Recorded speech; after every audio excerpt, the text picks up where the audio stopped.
am excited for us to be stepping into this panel. I'm so excited about this panel. AI in education and industry. We're going to be talking about the adoption of AI tools, the realities, integration of AI for advancement and correction, strategies to address AI engagement, and build champions. And on our panel, we have some really amazing experts in the field. Dr. Christine Marte Ochoa is the Interim Dean of Science, Technology, Engineering, Math at SUNY Broome. Dr. Ochoa has a PhD in chemistry from Lehigh University. Next up on the panel, we'll have Lisa Dubreuil, Director of College Counseling at Moravian Academy at Lehigh Valley. We also have Ramona Hawley Major, Chief Operation Officer at CIO Energy, a company that provides equitable access to clean energy. And we have Sandra Bieber, an Operations and Community Development Specialist at Discover Lehigh Valley. She's incredible. She was born in Cairo, Egypt. Her husband and business partner has developed Queries AI, a AI-powered campaign and marketing solution that she is a consultant on. And last but not least, my own partner and business partner, Chandler Davis, the Director of Digital Strategy for the Breastfeeding Shop and the co-founder of Logical Leap. Please come up. I'm so excited. Thank you so much. This is an unmoderated panel. All of our panelists will be speaking together. They'll introduce themselves for about 2 minutes, and they will have the chance to go through and have a lively conversation about AI.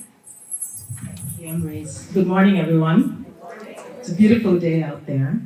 So my name is Christine Marte Ochoa, and I know we don't have a lot of time. So since Embrace already introduced us, I'll jump right into a few talking points.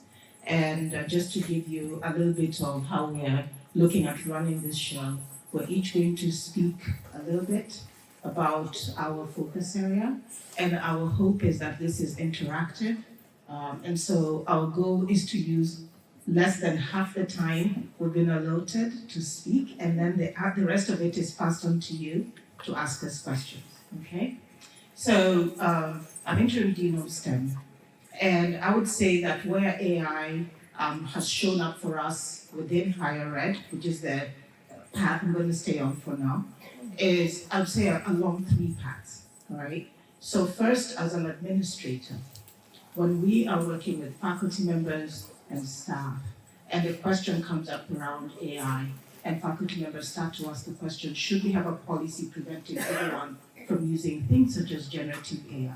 What are we supposed to do? So what that has done is it has caused administrators to have to sit down and start to ask, what does it mean to have a policy around the utilization of generative AI? I can't say that we have a final answer, but we have a lot of conversation around it. Interestingly, we have used, for example, ChatGPT to give us some talking points around what does it mean to have a policy to manage it. And we've gotten all sorts of answers on it, all right? So that's one of the, I would say, challenges that we're facing, but I also look at it as a gift. Because before, we probably would have had to spend copious amounts of hours trying to come up with the thing we even need to think about. So now in 2 seconds, we're able to plug in a question, get a few talking points, and then sit down and really debug it, all right? So that's administrative. And then for faculty members, the question becomes, what professional development do they need in order to be able to prepare students to do the kind of work as what was already displayed? Some faculty members feel extremely comfortable in adopting these technologies, in adopting what needs to be done to teach students how to do them. Other faculty members are extremely resistant to it. And if, perchance, you have a faculty member who's resistant to it, and then the computer science field becomes a little tricky, right? And so, as an administrator, you now have to have conversations with your faculty members and say, what are the benefits of it? What's mysterious about it? What do we need to think about in terms of what industry is looking for? And I won't go on the industry lane because I know we have industry panelists here. But when industry comes to higher ed and says we are seeing a gap in the skills that people are coming to the table with, whether they're engineers, whether they're in communication or marketing, and so on. It's really critical for administrators in colleges and universities to start to build in that interface. The last part is the students. When a student says, my professor gave me an F because they think I used ChatGPT to assemble my paper, but I know I didn't, right? So how do we work on matters of academic honesty/dishonesty? And these become, again, policy issues that we really need to think about and address. There are a plethora of, platforms that are out there. And so even as we look at policies and training and really building the infrastructure to support Industry 4.0, 5.0, as it's engaging with generative AI, it's really critical for leaders within these organizations, but also at the state and federal level, to take into account the impact that these types of technologies have. I'll see. Hello, my name is Lisa Dubriel, and I work in college counseling at a high school. So I help students share their narratives as they are applying to colleges so that they can share who they are and what they will add to a college or university. I've been working in college admissions counseling for 30 years. I can't believe it's been 30 years. And I've seen a lot of technological shifts, right? Email. I remember when email was new, when the internet was new.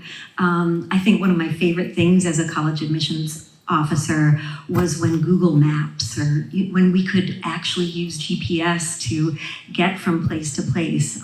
As a directionally challenged individual, finding my way to different high schools in cities unknown, boy, I told that it was like some kind of a navigator that was a voice, but it wasn't quite on iPhone yet. I told it I loved it many, many times. It was a love relationship. So when you think about this new technology, AI, and I apologize, I'm using my notes. I want to make sure that I don't go off on tangents. I tend to do that. Take my role as a college counselor, a lot of what students are doing is very introspective and personal. So my first inclination was, no, this will not work. And this was the first year, 2023, 2024 was the first year that students did have access to this, to actually write their essays. It could write their college essays. And I'm lucky to work at an institution where there are about 70 students per class, and there are a lot of human resources, faculty and staff, that will help students share their narrative. So I realize I'm in a lucky position. And at first I was very, very against students using ChatGPT. And honestly, I saw this year that very, very few utilized it. It seemed very obvious to me when they were using it. It didn't sound like their voice in other things that they wrote. It wasn't as personal or introspective as I had hoped it would be. And I talked to students about that. I said, this doesn't sound like your voice. Let's try to inject your voice more into this. So I know that I'm in a lucky position at a school where we do have the resources. What I do see ChatGPT as in college admissions in general is an equalizer. When students go to schools where there isn't that kind of support, at school or at home, where there are far more students in a class than 70, students don't necessarily have the human resources to turn to, and ChatGPT can be a good resource as a starting point. And I actually did a little bit of, I'm trying to think of the word. I did a little bit of work with ChatGPT myself we write student comments for their graduation. So I wanted to see this for myself, and it did come up with some really wonderful statements about students, but I had to do a bit of tweaking myself to inject what I knew about the student. And there is nothing, I think, that replaces the teacher-student interaction, and that's where the humanity of it comes into play. So I've been doing a lot of philosophizing myself about my role in this process. utilizing AI. I do have more to say about our teachers' feelings and uses on it, but I've talked a little bit enough at the moment. Maybe there'll be some questions about it later. Let's pass it along.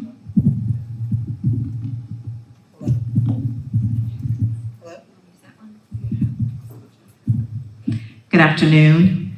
I'm Ramona Holly Major. I'm the Chief Operating Officer for COI Energy. Basically, we're a digital demand management platform, and so technology is something that has really come into play into the workplace. And so I know I know some of the content I had, Ngozi talked on too, so I'll try to pray around that, but a lot of good stuff. And I was just wondering how many people have used ChatGPT or some form of it? How many people have gone online with your bank or some other source and you've had that customer service representative comes up asking you questions and you've responded? So if you think you haven't used ChatGPT, you have, and really ChatGPT is really taking on the role of customer service roles for all kind of companies that you're dealing with, whether you're calling a healthcare company or anything like that. So oftentimes we don't realize how interrelated and how really everyday a part of how it has evolved into our everyday fabric in terms of our use. And really the evolution of AI has really revolutionized the way that we work and how we think and how we interact with technology today. And so ways that in the industry that you didn't interact with, like once upon a time AI, like we're looking for AI engineers, or any engineers, but so not even that, just like I'm saying with customer service, being familiar with artificial intelligence in the industry, it's starting to really permeate in all areas, in all industries, in terms of the need for technology.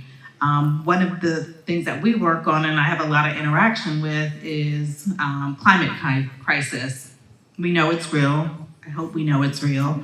And so really finding ways that we can use technology to really manage the energy consumption with businesses, and we're able to go in and really look at how energy is being used, how it's being wasted, and also being able to repurpose it for good, where we're able to take that energy, we're able to allow businesses to reduce their waste, and we're able to also work with them to monetize, because now they're able to take that excess capacity and be able to sell it and make money. So we know everybody doesn't always want to do what's right, but by having this technology into place, we're able to actually be able to give them that information, show what they're doing good, but give them, because it's all about the bottom line when we're with businesses, but also looking at ways that we can have an impact on technology. And technology, when we looked at artificial intelligence, it really was looking at repetitive, mundane routines that was coming in, that was going to replace jobs, as was mentioned. But what it's really done is allowed human capital to be removed from those mundane, routine things, and really using that capacity for really looking at creative and really looking at that critical thinking and the work that has allowed us to really advance in a lot of the work that we're doing in the various industries. And so that's important that we're able to kind of reprioritize. But we do know that the impact of artificial intelligence really is going to continue to evolve. And, you know, when we first thought of it, it was like we saw robots flying in space and all of this stuff, but we're able to really see, and the example today was really to see how we're able to use it to really improve our lives and really make it so that employees in the workplace are able to be much more efficient, more productive, and in those creative spaces that allows us to see more advances, not just because of technology, but because of the human interaction and knowledge. That's wonderful. First of all, I am so blown away by the amount of people that are here that are from diverse backgrounds. So if I have been in many rooms, and here it's so intimate and wonderful to be able to speak about this topic in this way. So my name is Sandra Bieber, just in case we didn't see in the background. I straddle two worlds. So I work in tourism, which is a nonprofit. It's called Discover Lehigh Valley. I'm a manager of operations and community development. So I have many conversations around that. And then the other world is where I work with my husband, who's an engineer, an AI engineer. I call him the AI wrangler. And he's been working in tech for over 15 years. And I'm really here to talk about the use of AI and the use of the human use of AI. So we work with several organizations throughout Lehigh Valley and beyond, and higher ed is one of them. I'm a former adjunct professor. Hopefully they renew our contract here soon at Muhlenberg College. And I saw the professors going back and forth and saying, oh, this is awful. And then the professors that are saying, well, it's already here. We have to find other ways and assignments around it. So rest assured, human intelligence and AI intelligence are two different things in a sense. If I were to look at AI from a perspective of usage, I want to not shortchange my own intelligence and what I'm using AI for, but going in to extract data. In fact, ChatGPT came out with there was a study actually that's going on, several. 30% of the data and the usage of ChatGPT is data extraction. So people want to know. We're always inquisitive and people are curious. We are constantly searching, constantly want to get better, constantly want to be able to streamline our processes. So that's a positive, right? Then there's a lot of people that, that are like, oh, I don't know, this could be used for bad. I totally understand that. But I tell you what, one of my former bosses here, and when I first started in nonprofits, I was awful at grant writing. I mean, just awful. And I told her, I said, if I could have had ChatGPT, I would have had raises on raises on raises, and I would have not had a problem. Because I was able to get in and see ChatGPT in the way that, not that it's gonna write my grant for me, because I am not for that. We wanna continue to utilize the creativity. And that's what Queries AI does best, is it supports, of course, strategic campaigns and all that, but training and education on how to utilize this product. It is a tool. It is not the end all, be all. It is a tool that we utilize to harness our power, to educate ourselves and to continue to be that beacon, that light, like everybody was saying. One point, I'm gonna move it on to Mr. Chandler. Higher education has such a power in this because it is the authority on education, right? It's higher education. And it's now shaping, and the fact that there are higher education institutes that are utilizing ChatGPT, it's important. So from a career journeys perspective, we have two clients that utilize it for resume building and for career journeys. So when you're coming in, you want to have a career, right? You want to, what problem do you want to solve? So Queries AI, the team came up with some proprietary code that builds this journey for students. And how do you build the journey for students? You talk to the student just like a human-centered, and you say, what problem do you want to solve in the world? And it spits back all this information. It could be a little bit intimidating, but it takes it down section by section. And it says, okay, here's what a day-to-day looks like for this type of student or for this type of role. This is the alumni base that we have. So it connects your alumni base. Now this is based on some data that we, to make sure the data is up to date. And this is where the human element comes in, the career counselor and there's checking if this is working. And that's the correct data. But it's really interesting because it's giving all of this information at your fingertips. And that's leading me to my last and final point. In my opinion, I believe that this does have the potential to be one of the biggest equitable pillars that we can potentially have as human beings, because the data is there. It's how to use it. So we need to get it into the hands of underserved communities. I'm talking on a micro level. I'm talking about from our community in general in the Lehigh Valley and beyond in the nation. Being able to have that type of access. If I had that access with the journeys, right, career journeys, I may have been a diplomat, right? Because I would have been able to say, oh, hold on a second now. You know, I can go in, I could see my alumni, I can see the day-to-day. So there's more opportunities than I think, and it would be a shame to just put it on the shelf and not use it. So one last tip, make sure that you are using it.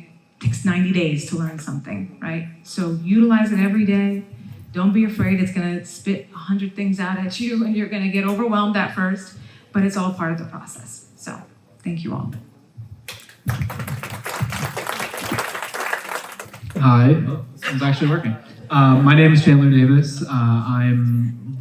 I work with Logical Leap, which is an AI and automations centric kind of software development company. I'm also a web developer. I work with the Breastfeeding Shop, which is a women's durable medical equipment company for breastfeeding and new and expecting mothers. And I was also a skeptic of AI not too long ago because my big thing is ethics and safety, you know, and I think the first knee-jerk reaction when you see this kind of technology is you go to some of the worst cases, which could be deep faking Barack Obama, you know, giving a speech. That is concerning, but I think for the everyday individual and what I saw working with businesses, there's so much potential for this technology, if used properly, to give everybody their time back, whether it's a business owner or it's a student or it's a teacher or anybody in a clerical position or anything like that. There's so much opportunity to leverage this if we are not afraid of it, if we are able to kind of get past that initial, obstacle, that fear, and start to just try to use it, because we already are, whether you want to or not, you already are using it. I was just opening the new update of Google Chrome last night, and there's already a prompt that is asking me to do all of my searches with AI. So like, it's going to get to the point where it's not optional anymore in a lot of these softwares that we're using. So it is happening. You know, there is no question of should we do it or not. It is happening. And so that being said, let's try to figure out how to use it ethically, how to use it safely, and how to dispel some of the, as you put it, like when you use this technology, you give it you tell it what you are looking for. You give it as much information as you can, and it eliminates some of the issues where it's going to go off on its own, tangent of incorrect data or whatever, not look in the right places. You say what your objective is. You tell it like you would tell a subordinate at a company. If you were a boss, say, this is how I want this done. This is what I'm looking to accomplish. Can you do it in this format for me? Can you do it this way? And if at first it doesn't look the way you want it to, you say, hey, can you try that again? And can you give it just a little bit like this quality of it? I want to tweak a little bit. And that's how you talk to it, like you would a person. I've also, an interesting thing is if you say please and have manners with it, I've also read that statistically it will give more accurate information. So it is very much like you're talking to a person. But it's very interesting. In my personal kind of projects, which are kind of tied into Logical Leap as well, I work on video games and game development and stuff like that, which is really interesting because I'm implementing AI into that as well. So you have characters that can just talk to each other. You have these AI characters that I programmed. They have a conversation. I gave them a prompt.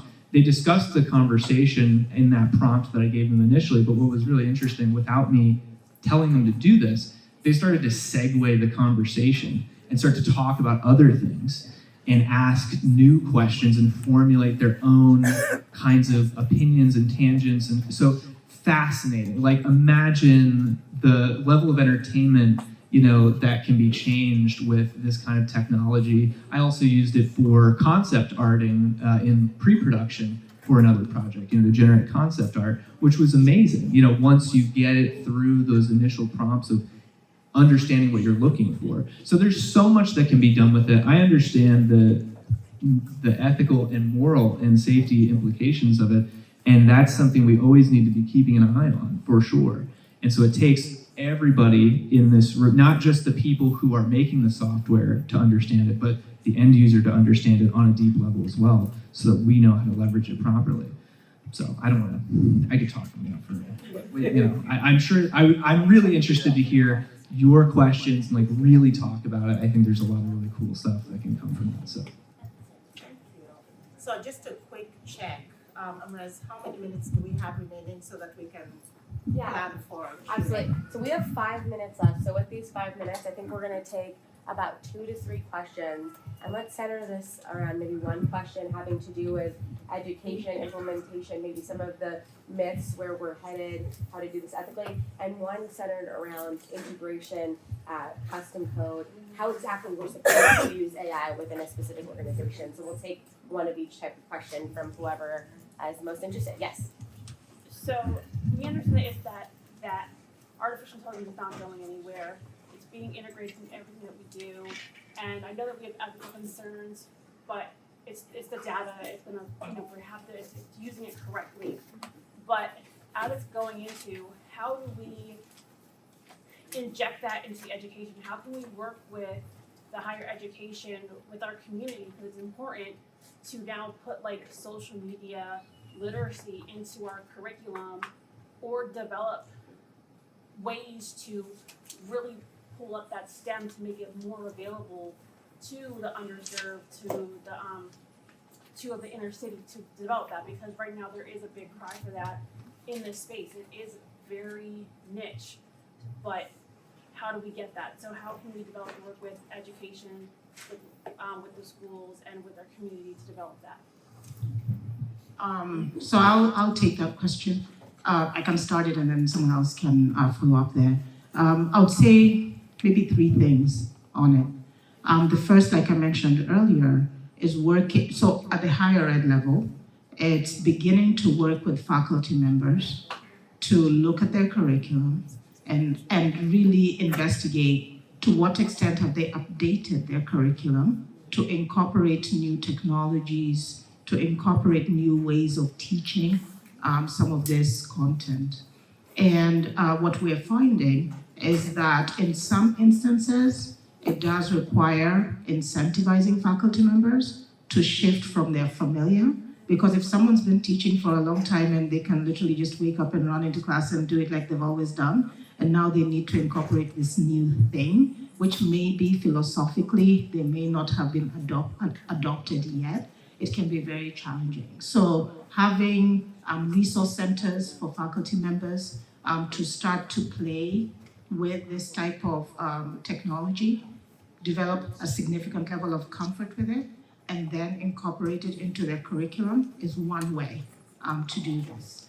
Another thing is really looking at summer programs and engaging with after-school programs that serve a broad spectrum of individuals, and saying what types of activities should we start to think about, what types of funding needs to be made available to support after-school directors, after-school teachers, and so on, tutors, and so on, to enable a broader demographic to engage with this. And I would say the third thing is that intentionality that comes in from partnering with nonprofit organizations that are across, whether it's urban environments, environments where we have lower socioeconomic rural communities, right? And various demographics, and saying what numbers, what dollars can be assigned to these organizations to bring the expertise in to support not only on matters of AI, but certainly also on matters of STEM, because we are beginning to see a deviation, a bigger deviation in the compensation of people who might have a specific type of a skill, but incorporate the AI component. So I'll give you one example that we've done at our college. We have a computer science, information science 2-year degree. And in that particular program, they have not yet effectively incorporated AI and machine learning into their CS program. We have had to deactivate that program and give those faculty members a year to revise that whole thing so that when they bring it back forward again, it'll be able to serve those students beneficially once they enter the workforce. And so that kind of thing can be done also in the K through 12. Just one quick thing. Just in the last week, I received information, just specific information about what you're talking about, summer programs and changing college and university programs to really connect with students with AI. So a recent summer program, students learn the fundamentals of machine learning with guidance from universities like Harvard, Stanford, MIT. These are some of the projects that students have worked on and published in the past. I didn't look into the cost of this program, of course, but some of the projects: determining the veracity of social media articles using large language models, evaluation of computer vision models on car crash detection, deep learning for lung cancer detection and classification in CT scans. And University of Pennsylvania just announced, their College of Engineering and Applied Science just announced the launch of a Bachelor of Science in Engineering in Artificial Intelligence degree, the first major of its kind among Ivy League universities. So. I would just add one thing. I'm on the Business Advisory Council for DeSales University, and part of their curriculum development as they're going through AI and have other areas is working with business professionals within the area in terms of co-planning curriculum. So making sure that that curriculum and what faculty are working on is actually what is needed as students transition into the workplace. So that's been a really good relationship in terms of really building the skills and having students prepared to do that. And I think on the ethics piece, I think it goes back to ethics in general for students and adults, because the ethical piece will narrow down to the people who are using it.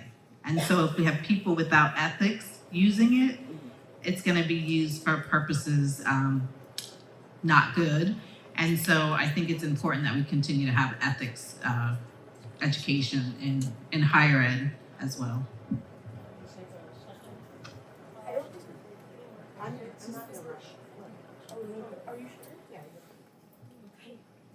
Thank you so much. So, as the president of my chemistry Olympiad at my high school, I have a question. Can you give her the mic? Give her a mic. Thank you. So, as the president of my chemistry Olympiad at my high school, I want to ask a question about how I would be able to use AI to incorporate into studying for the chemistry Olympiad, and how I could use it in ways to help them study for the entire of the Olympiad. I think maybe we could direct that at Sandra and Chandler for the direct implementation. Pass off an additional layer. So I think one of the implementations on ChatGPT, and Chandler is gonna fill in with this, but utilizing ChatGPT Teams is great. We train on that. So ChatGPT Teams is, $35. It's a great resource, and perhaps your school would be interested in getting that for you. But the one thing that to learn is the prompt.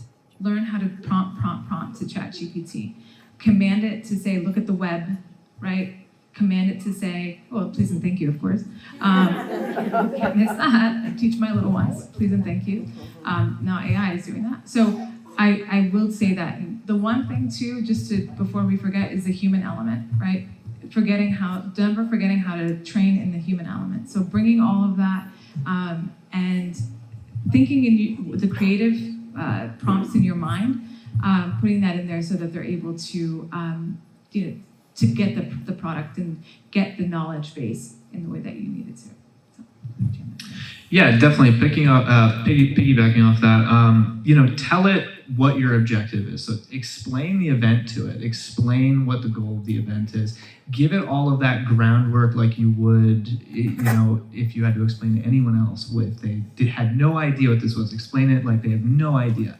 And give it all that information, and then ask it as specifically as you possibly can what you're then trying to achieve in your questioning. You know, what information are you trying to learn? What are you trying to get out of it? And be as specific as absolutely possible, and then see what it says. You know, it's a bit trial and error. Like, don't just take the first thing it says and say, well, that's as good as it's going to get. Like, it actually, the more you try to, I sometimes will ask it the same question 25 times to distill it down eventually to the thing that I wanted, because it doesn't always know exactly. You kind of have to steer it in the right direction, kind of look at its responses, and then give it a little bit of course correction here and there, being as specific as possible. I don't want it to, you know, I'm not looking for something from this source, or it has to be in this format. Can you try that? You know, and then taking that and then taking note of what prompts lead to the responses that you think are the most accurate. And obviously you have to vet these things early on, especially, and make sure and do your fact checking as well. And you can even ask it where it got that information from. That's a little trick, you know, if you're not sure, see what it says, then you can go look at that source and check if that's accurate, if it's, you know, not hallucinating, which can be an issue with that. And then, you know, you have to do some fact checking as well on your own to make sure that it's in the right direction. And the more you do that, you say, that's a great response. Thank you for that response. That's great. I want your future responses to look more like this, and to do it that way, the way you just did. And you could also train, thank you for that, you could also train your bots to work on specific things. So I want them to work on Olympia, I want them to engage the information, I want them to get a marketing plan. So these are 3 specific bots or more that you can code and put into ChatGPT Teams and be able to get your prompts. So that's a little nugget for everybody on the side. All right, I think that we're going to be ending this session.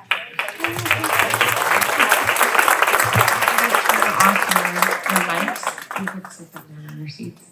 Thank you so much. I'd like to say thank you to every one of our panelists. And I know there are so many people, I saw the hands that have questions, that want to know more. So we had a really amazing panel here. One thing I'll say is, please look them up, add them on LinkedIn, send them direct messages. They're gonna love to hear from you. Also, all of our panelists, or most of them, have committed to staying here throughout the entire event. So if you have more questions and direct implementation and use cases, please come find us at the end of the event out there. We'll stay out there. We'll spend a few extra minutes getting to know you, talking to you.